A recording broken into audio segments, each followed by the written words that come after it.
So I have something from Dragon Ball that you guys have completely forgotten about. Something that is in the far back recesses of your mind that you can't even muster a thought to what it could possibly be. Obviously the thumbnail may give it away a little bit, but after my intro, I'm going to show you exactly what it is from Dragon Ball that you forgot.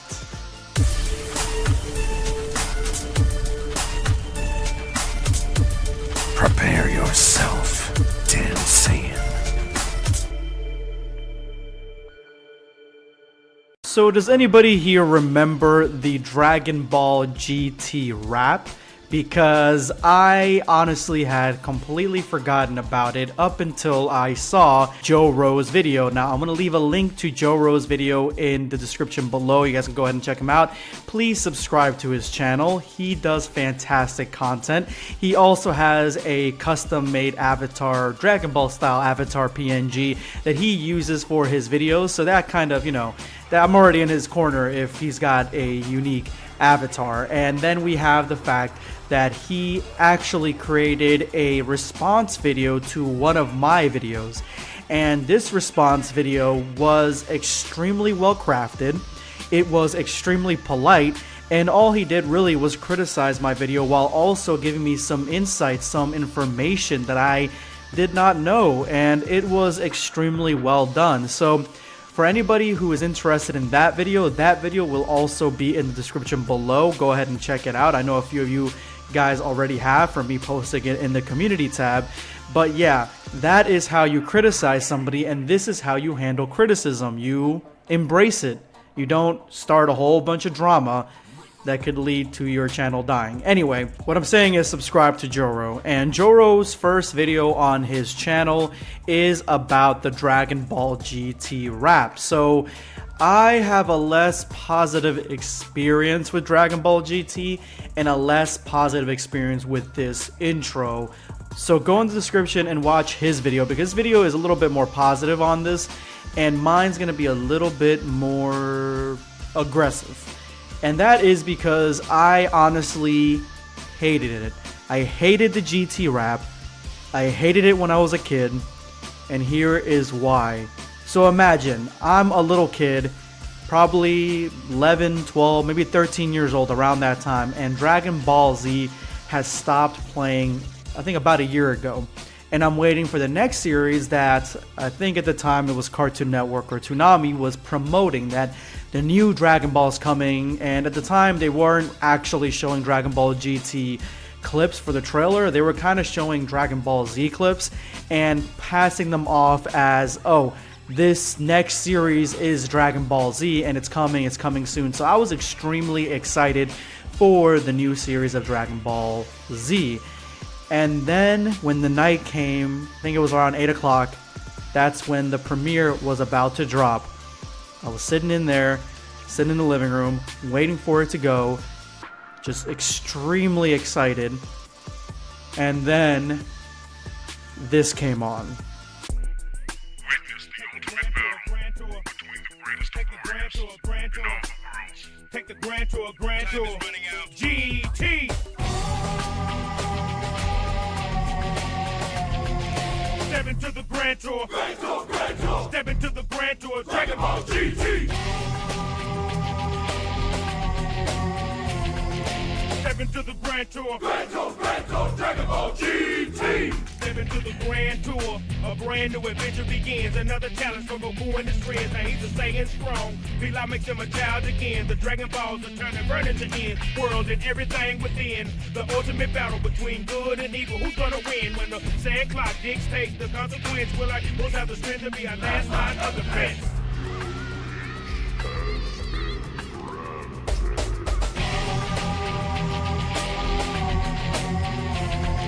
Step into the grand tour, Dragon Ball GT.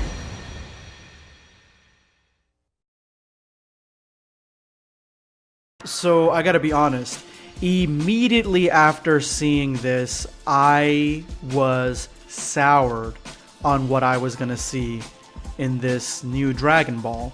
In this episode, actually, I was extremely soured, and then just watching them transform Goku into a kid, and it feeling just a little bit knockoff-ish. Like, it didn't seem like it was Dragon Ball. It seemed like it was less quality. Like, it almost seemed like the show was older than Dragon Ball as opposed to it being its successor. And so I honestly only watched that episode and stopped watching GT. I never stayed up to watch GT after that.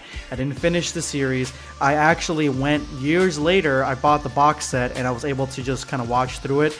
And that's where I formed my full opinion on Dragon Ball GT. But I remember that was a negative experience for me. Watching that GT rap really turned me off because not only was it not good rap, it was actually pretty cringy, but it just felt like it was something Saturday morning-ish, something that was meant for a completely different demographic than what I was.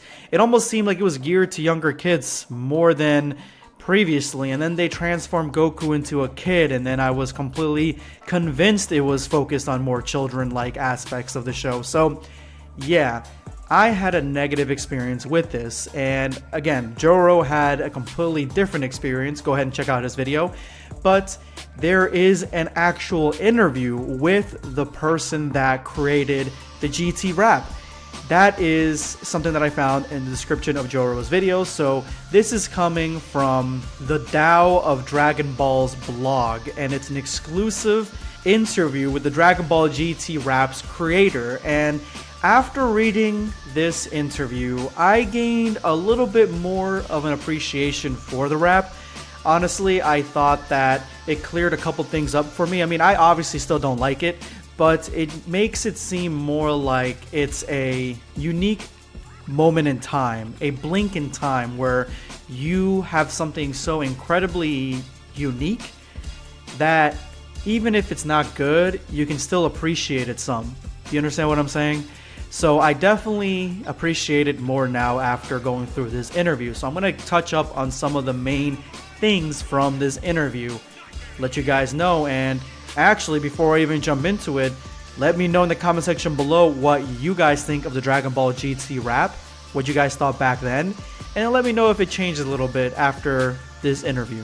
So the name of the creator of the Dragon Ball GT rap is called Shorty the Man, and he has been creating rap and rapping since '87.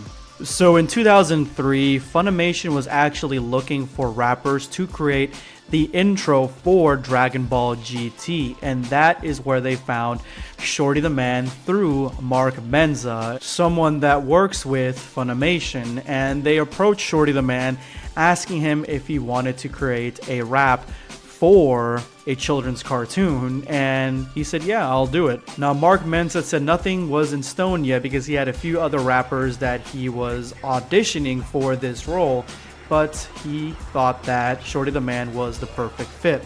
So for me, this honestly means that Funimation from the very beginning, Funimation knew that they wanted to have a rap for Dragon Ball GT. And it's weird because I always thought that this was a last-minute addition to Dragon Ball GT, but no, this is something that was created from the onset of them acquiring the rights to Dragon Ball GT. And Mark actually told Shorty the Man that, yeah, the show is Dragon Ball GT, and he was extremely excited to create something new for Dragon Ball. So Mark Menza and Funimation already had a feel of what they wanted the song to sound like, and they actually gave Shorty a sheet that said Super Saiyan 4, Pilaf makes Goku a child again, and a couple of other little plot points for the rap. So basically like a synopsis for what was going on in Dragon Ball GT. And they actually had the music already picked out, the drums, the guitar, everything like that for the song. They were just missing the rap and the beats, and that is where Shorty came in. So there are actual lyrics to Dragon Ball GT's rap, and I'm going to have this interview, I'm going to have a link to it in the description below. You guys can go ahead and check that out if you guys really want to see what the lyrics actually say. But they're not bad if you just read them, honestly. I feel like the execution is where this song is lacking. Once the lyrics were made and the songs were introduced to Mark, he ended up just going with Shorty, and he actually ended up naming the song Step Into the Grand Tour. So the person interviewing Shorty the Man actually asked him an interesting question, and he tells him that the original Japanese version of the song for Dragon Ball GT, or the music for that, is more lighthearted and adventure, fantasy, science fiction styled, while the GT rap and the music for the English of Dragon Ball GT is a little bit more different. And they actually go ahead and talk about the root of the decision to change the US version and make it something completely different than the Japanese version. And both of them come to the conclusion right here that they are trying to catch the attention of the African American youth. And this was the decision from the very beginning of Funimation gaining the rights to Dragon Ball GT. Now, I think a rap song could absolutely work. Back in those days, I was into rap as well, but it's just this song didn't sound good to me, and probably didn't sound good to a lot of other people, but I guess they were going with trying to capture a new audience. And if you remember around this time, the early 2000s, like hip hop and rap were on the rise, and as the decades have gone, rock and stuff like that have been on the decline, and hip hop and pop and all that has just been dominating the charts. So it makes sense that they try to go with this decision to capture an entirely new audience, knowing that the die-hard Dragon Ball fans such as myself were going to be going and watching Dragon Ball GT regardless. So Shorty the Man actually missed that premiere night of Dragon Ball GT's rap, the one, that I caught. He actually missed it. But he actually didn't hear any sort of criticism or drawback from the fans, really anything about it. It was basically just a gig, something that he was paid for, and then he moved on with his life. It wasn't until years later that he checked up the comment sections on YouTube on the video and saw that a lot of people liked it, but there was a lot of criticism and people not liking it, not liking the Dragon Ball GT rap. And I think Marcus says it best right here. I appreciate the criticism. Some people didn't like it because it was rap. Not necessarily because they felt it was whack or that I didn't do a good job. They just didn't like rap. Or it may be the case where they didn't feel like Dragon Ball GT's intro should be rap. So if they feel that way, there's nothing I can say to change that. I can understand where these people are coming from, especially if I had a cartoon I liked that they did a 180 on with the intro. So I'll be honest, Shorty the Man, I just didn't like the GT rap. I think rap could work in Dragon Ball. I just didn't like that one. But a lot of people just didn't like rap in general, and they weren't into it at all. Everyone's got different tastes in the world, and a lot of people have different and mixed views on the Dragon Ball GT rap. But again, I gained a brand new appreciation for it after reading this interview and watching JoRo's video. So again, full credit to JoRo for making the original video to begin with. And you guys can now tell me, do you guys like the GT rap? This is going to be BlackScape signing off. Take care, guys.